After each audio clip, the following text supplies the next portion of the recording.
Kita masih membahas mengenai Obsessive Compulsive Personality Disorder sebagai salah satu dari 10 gangguan kepribadian yang diklasifikasikan dalam Manual Diagnostik dan Statistik Gangguan Mental edisi kelima. Saya membagi penjelasan tentang topik ini ke dalam 2 video. Di video pertama minggu lalu, saya sudah membahas mengenai ciri-ciri, penyebab, dan prevalensi OCPD. Sedangkan di video kedua minggu ini, saya akan membahas mengenai dampak dan penanggulangan OCPD. OCPD dapat berdampak negatif pada berbagai aspek kehidupan. Pertama, OCPD menyebabkan individu menjadi kurang produktif. Orang dengan OCPD seringkali menghabiskan terlalu banyak waktu untuk mengerjakan tugas atau proyek karena mereka ingin memastikan bahwa semuanya sempurna. Hal ini dapat menyebabkan mereka tidak dapat menyelesaikan tugas tepat waktu. Bersamaan dengan itu, mereka pun merasa sangat cemas jika tidak dapat menyelesaikan tugas tepat waktu. Kedua, orang dengan OCPD seringkali merasa tertekan karena mereka merasa tidak mampu memenuhi standar yang sangat tinggi untuk diri mereka sendiri dan orang lain. Mereka seringkali merasa tidak puas dengan hasil yang mereka raih, bahkan jika hasil tersebut sudah dianggap baik oleh orang lain. Ketidakmampuan untuk memenuhi standar mereka sendiri dapat menyebabkan mereka merasa tertekan, sulit berkonsentrasi, cemas, atau depresi.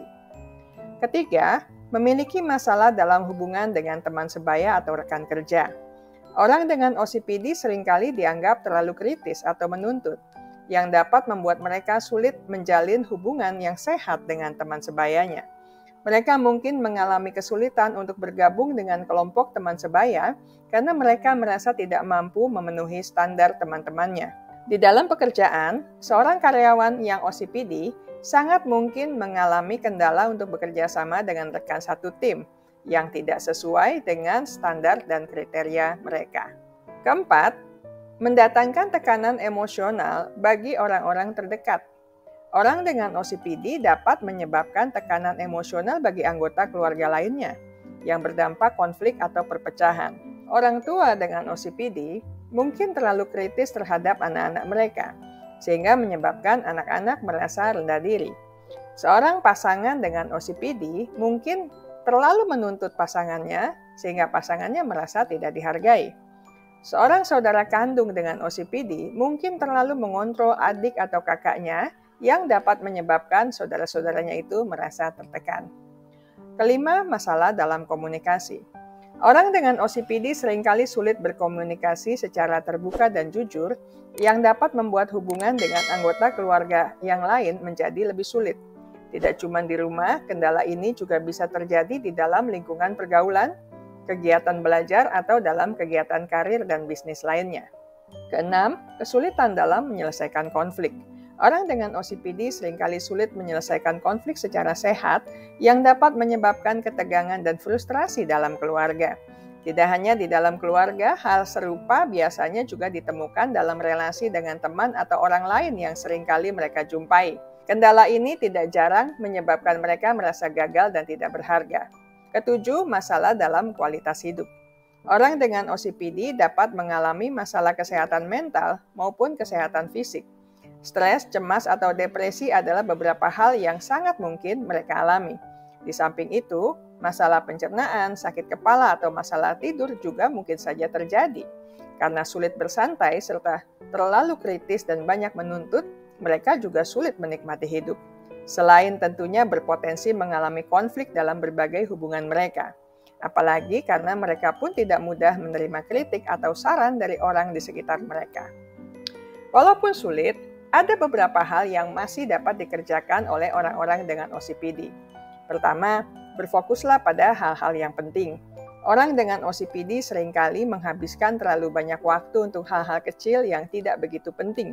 Jadi fokuslah pada hal-hal yang paling penting dalam hidup dan pelajari untuk mengabaikan hal-hal yang kurang begitu penting, supaya Anda menjadi lebih produktif. Kedua, belajarlah untuk menerima ketidaksempurnaan. Orang dengan OCPD seringkali memiliki standar yang sangat tinggi untuk diri mereka sendiri dan orang lain. Belajarlah untuk menerima ketidaksempurnaan dan menyadari bahwa tidak ada yang sempurna di dunia ini. Ini penting untuk mengurangi stres dan kecemasan. Ketiga, belajarlah untuk bersantai. Orang dengan OCPD seringkali merasa sulit bersantai sehingga mereka rentan mengalami berbagai masalah mental. Belajarlah untuk bersantai dan menikmati hidup. Memang tidak mudah untuk dilakukan, tetapi kiranya dapat dilatih untuk memperbaiki kualitas hidup. Keempat, tentukan batasan. Orang dengan OCPD seringkali merasa sulit untuk mengatakan tidak. Jadi belajarlah menentukan batasan dan katakan tidak ketika Anda merasa perlu. Kelima, bersikaplah positif. Mengelola OCPD membutuhkan waktu dan usaha, tetapi jangan biarkan OCPD menguasai Anda. Jangan menyerah jika Anda tidak melihat hasil dengan segera. Berfokuslah pada hal-hal yang baik dalam hidup Anda dan tetaplah berjuang. Keenam, dapatkan dukungan sosial. Dukungan sosial memainkan peranan penting dalam kehidupan semua orang, tetapi terutama penting bagi orang-orang dengan OCPD. Dukungan sosial dapat membantu orang dengan OCPD merasa terhubung dengan orang lain dan merasa tidak sendirian. Dukungan sosial juga dapat membantu orang dengan OCPD untuk merasa lebih baik tentang diri dan kemampuan mereka. Dukungan sosial juga dapat membantu orang dengan OCPD mengelola stres dan kecemasan, serta membantu menjalani kehidupan yang lebih sehat dan produktif. Ketujuh, dapatkan bantuan profesional. Jika Anda atau seseorang yang Anda kenal mengalami gejala OCPD, penting untuk mencari bantuan profesional. Jangan ragu meminta bantuan dari orang lain ketika Anda merasa kewalahan.